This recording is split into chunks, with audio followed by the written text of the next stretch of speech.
Hey, it's Patrick. So Apple just launched something called Creator Studio, and I want to share my thoughts because honestly, I'm not thrilled about this. Basically, Apple's taken a bunch of their creative apps, some that were paid and some that were free, and bundled them into a subscription.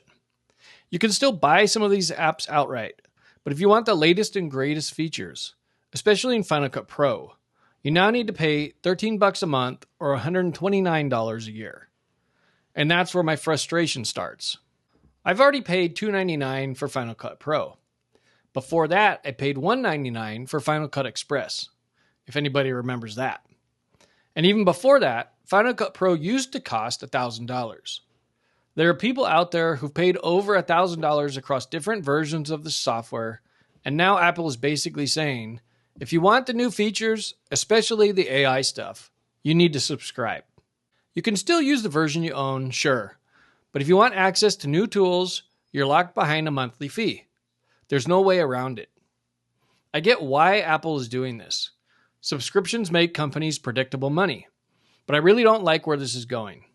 I come from the era where you bought software, owned it, and maybe paid for an upgrade years later. Renting software just doesn't sit right with me. Now, to be fair, there are upsides. If you only need an app for a short project, paying $12 a month is a cheaper way to go than dropping $300 up front.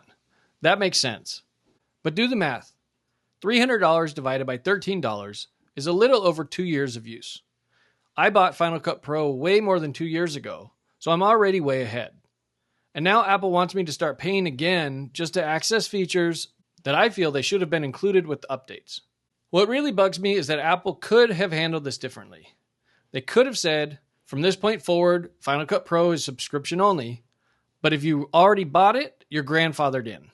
Instead, it feels like a workaround to force longtime users into renting.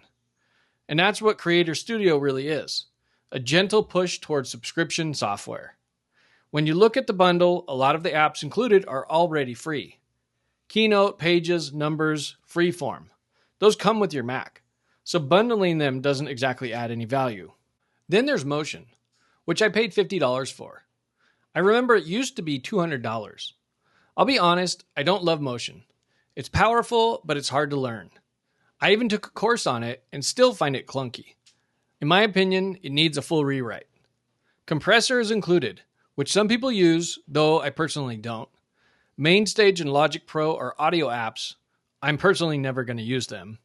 And then there's Pixelmator Pro, which Apple recently bought. This one feels strategic. It's basically Apple's Photoshop and Illustrator rolled into one. I think Apple included Pixelmator to make this bundle look more competitive with Adobe's Creative Cloud. But here's the problem. This is starting to feel exactly like Adobe's model, where you rent a bunch of apps, but only use one or two of them. The difference is that Apple still lets you buy some apps outright, for now. Adobe doesn't. And I wouldn't be shocked if Apple eventually removes the buy option entirely. There are some nice perks. The subscription includes both Mac and iPad versions of the apps like Final Cut Pro, which is good. And you can share the subscription with up to 5 family members through family sharing. There's also a free trial plus 3 free months if you buy a new Mac or iPad. But for me, the real question is, are the new AI features worth paying monthly for? Some of them are interesting. In Keynote, you can generate slides from an outline, auto-generate presenter notes, and clean up layouts with a single click. Numbers has a magic fill feature that can suggest formulas. Pixelmator has AI image tools like Super Resolution, which I already use in the version I bought, but I only use it a few times a year. That's the problem. I don't use these tools often enough to justify a constant monthly fee. I'd rather pay once and use them when I need them. And let's talk about Final Cut Pro specifically. There are AI-powered search features in organizational tools that genuinely look useful. But instead of being included in the app I already own, they're locked behind Creator Studio. That feels wrong. What makes it worse is that Final Cut Pro on iPad actually has features the Mac version doesn't, like live drawing. A lot of people use Macs with drawing tablets, and that feature would be incredible on macOS. But Creator Studio didn't bring that over, or at least not yet. So even after paying the subscription, the Mac and iPad versions still aren't on equal footing.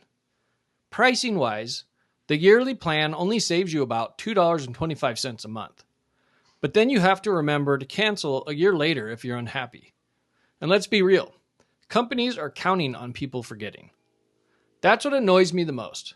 Subscriptions pile up, you use something once or twice a month, forget about it, and keep paying.